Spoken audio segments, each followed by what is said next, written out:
안녕하십니까, 이동환 피부입니다. 오늘은 감성이 세상을 바꾼다는 이야기를 하고자 합니다. 인간은 생각으로 행동한다고 하지만 기분으로 행동할 때가 많습니다. 인간은 이성으로 산다고 하지만 감성으로 사는 것을 간과할 수가 없습니다.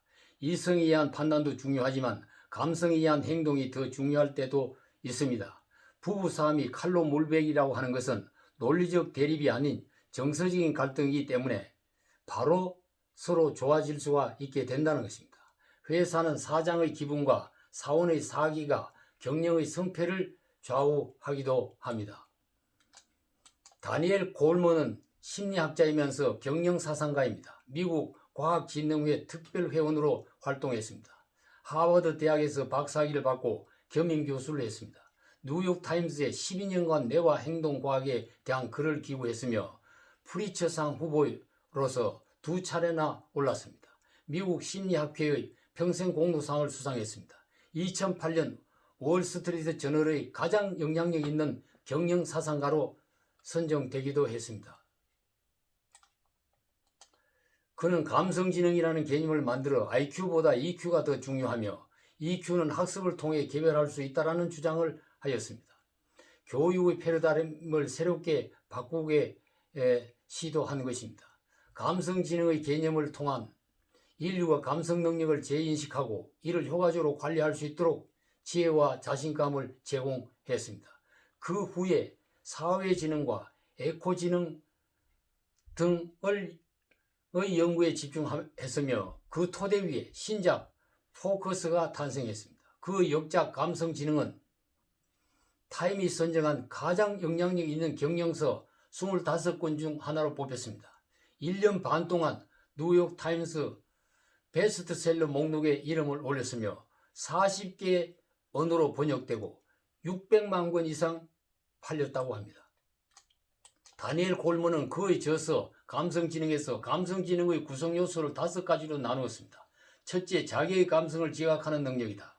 이 능력은 자신의 감정 상태를 잘 알고 바르게 행동하는 것입니다. 둘째, 자기 감정을 조절하는 능력입니다.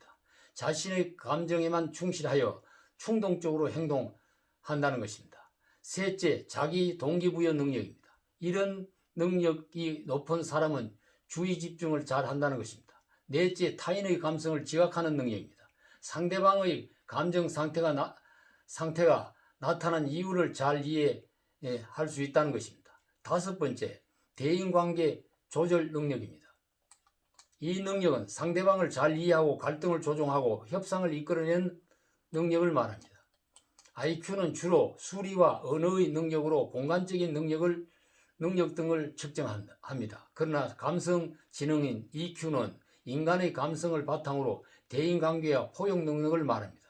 시험을 잘 보는 학생은 IQ가 높고 친구를 잘 사귀는 학생은 EQ가 높게 나타납니다. 현행 교육 제도 속에 있는 학생들의 학업 성취도를 평가할 때 EQ를 중심한 감성지능을 중요시한다면 다양한 평가가 나올 수도 있을 것입니다.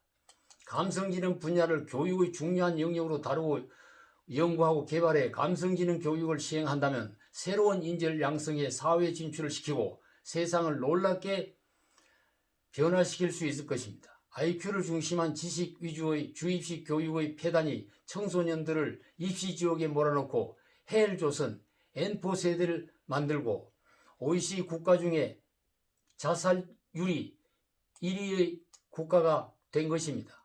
대인관계를 모르고 상대방을 이해할 줄 모르며 경쟁만 하고 더불어 살 줄 모르는 인간이 넘쳐나고 있습니다. 감성지능이 미숙한 사람들이 자기 감정을 조절할 줄도 모르고 타인의 감정도 모르고 분노와 폭언, 폭력을 행사하는 사람이 많아진다면 이 사회는 비극적인 환경이 될 것입니다. 감성지능 개발을 해야 할 때가 지금입니다. 감성지능 개발을 통해서 새로운 교육혁명을 일으켜야 될 시대가 되었다고 보는 것입니다. 감사합니다.